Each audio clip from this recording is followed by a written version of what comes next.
A lightning strike on a dead pine tree can cause widespread damage due to the rapid discharge of electrical energy. When lightning strikes a tree, the electrical current seeks a path of least resistance to the ground. Water is a much better conductor of electricity than dry wood.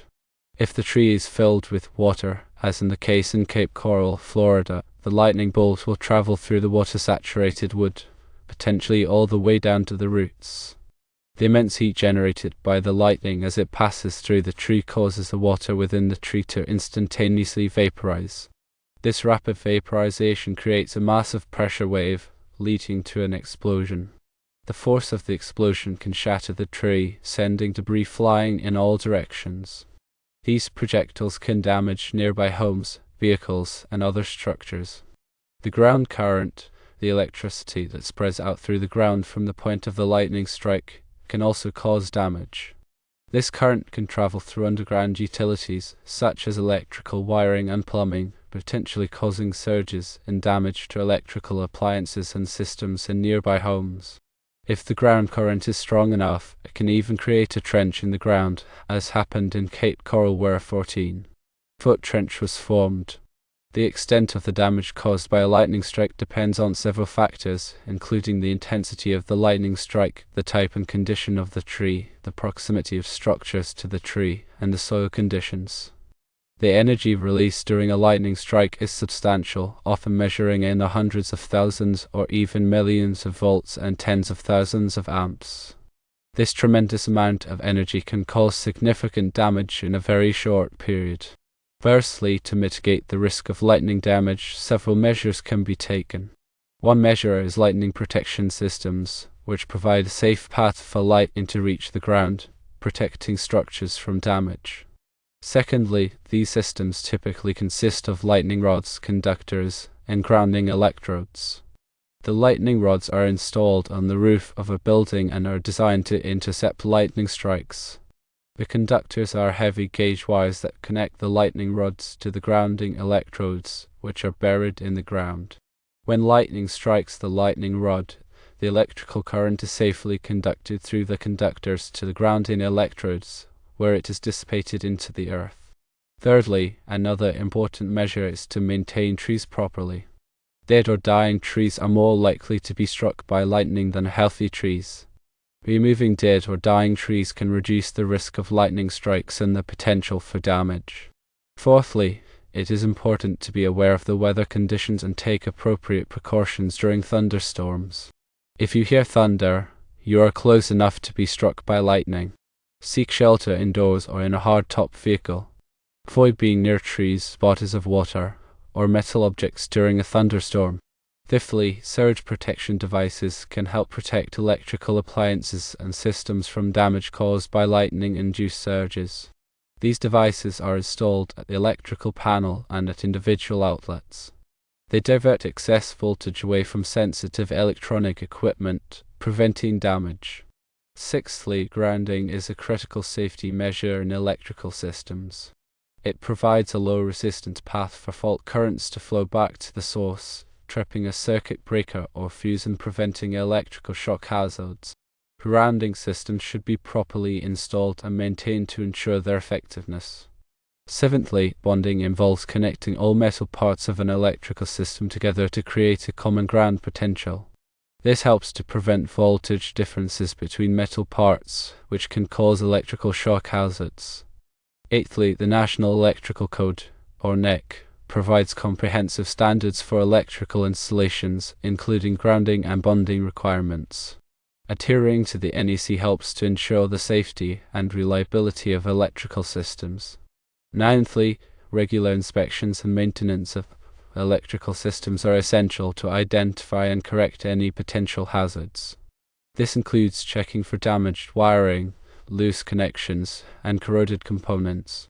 Tenthly, it is important to educate yourself and others about electrical safety. Understanding the risks associated with electricity and how to prevent electrical accidents can help to save lives.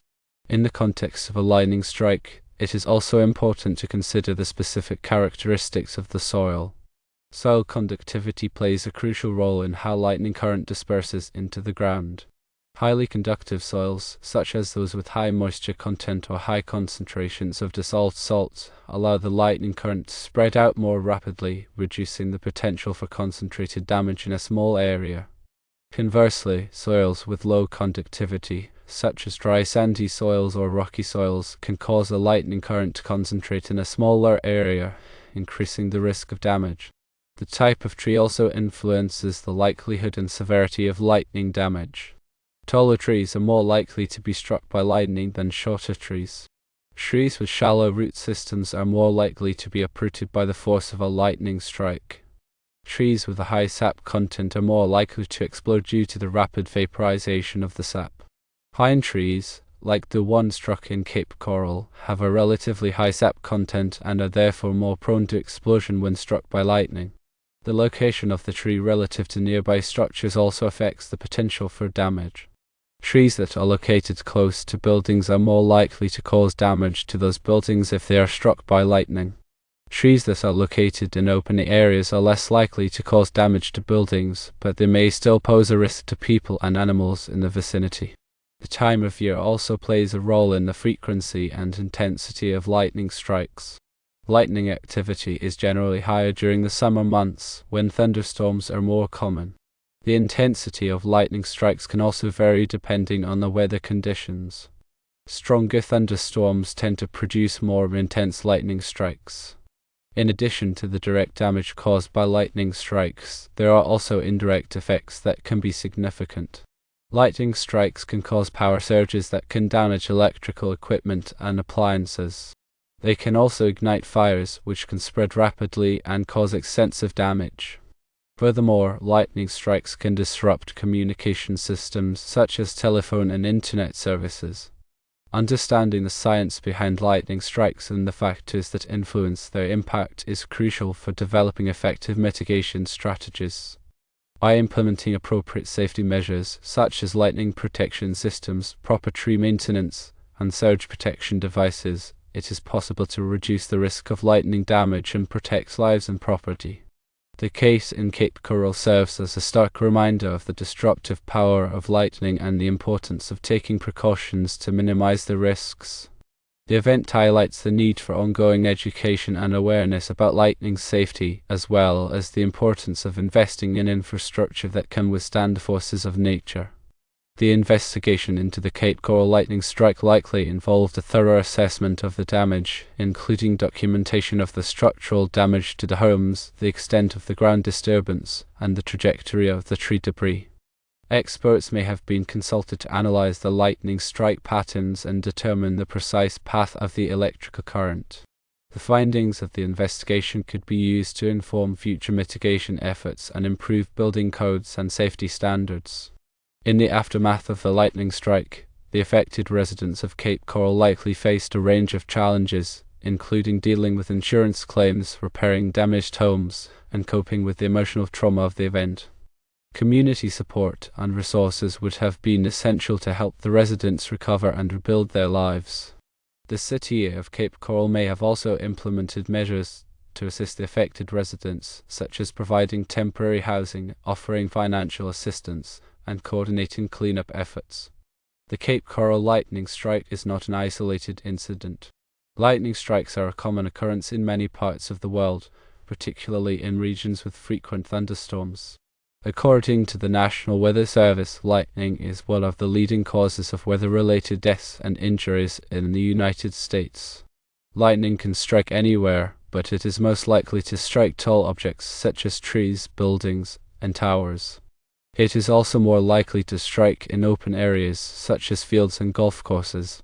To stay safe during a thunderstorm, it is important to seek shelter indoors or in a hardtop vehicle.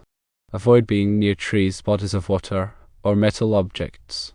If you are caught outdoors during a thunderstorm, crouch down low to the ground in a ball-like position, covering your head with your hands. Do not lie flat on the ground. If you are driving during a thunderstorm, pull over to the side of the road and turn on your hazard lights. Wait for the storm to pass before continuing your journey. Lightning is a powerful and unpredictable force of nature. By understanding the risks and taking appropriate precautions, it is possible to reduce the likelihood of being struck by lightning and protect yourself and your property from damage. The event in Cape Coral serves as a valuable lesson in the importance of lightning safety and the need for ongoing efforts to mitigate the risks associated with this natural hazard. The rapid vaporization of water within the tree caused by the intense heat of the lightning strike creates a shockwave that propagates outward from the point of impact.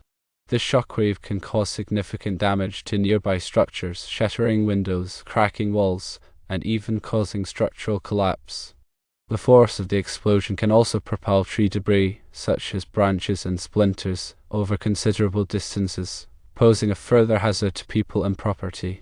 In addition to the direct damage caused by the explosion, the electrical current from the lightning strike can also travel through the ground, potentially damaging underground utilities and electrical systems. This ground current can also pose a risk of electrocution to people and animals in the vicinity. The extent of the damage caused by a lightning strike depends on a variety of factors, including the intensity of the lightning strike, the type and condition of the tree, the proximity of structures to the tree, and the soil conditions. More intense lightning strikes will generally cause more damage than less intense strikes. Trees that are already weakened or damaged are more likely to be shattered by a lightning strike. Structures that are located closer to the tree are more likely to be damaged by the explosion and flying debris. Soil conditions can also affect the way that the electrical current travels through the ground.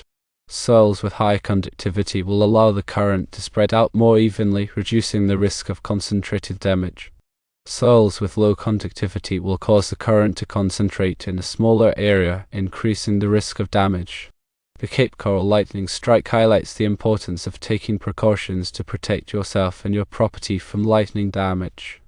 Firstly, if you live in an area that is prone to thunderstorms, consider installing a lightning protection system on your home. Secondly, the system will provide a safe path for the lightning current to travel to the ground, preventing it from damaging your home. Thirdly, keep trees trimmed and remove any dead or dying trees that could pose a hazard. Fourthly, during a thunderstorm, seek shelter indoors or in a hard-top vehicle. Fifthly, avoid being near trees, bodies of water, or metal objects. Sixthly, if you are caught outdoors during a thunderstorm, crouch down low to the ground in a ball-like position, covering your head with your hands. Seventhly, do not lie flat on the ground. Eighthly, after a thunderstorm, inspect your home for any damage. Ninthly, if you suspect that your home has been struck by lightning, contact a qualified electrician to inspect your electrical system. Tenthly, by taking these precautions, you can reduce the risk of lightning damage and protect yourself and your property from this natural hazard.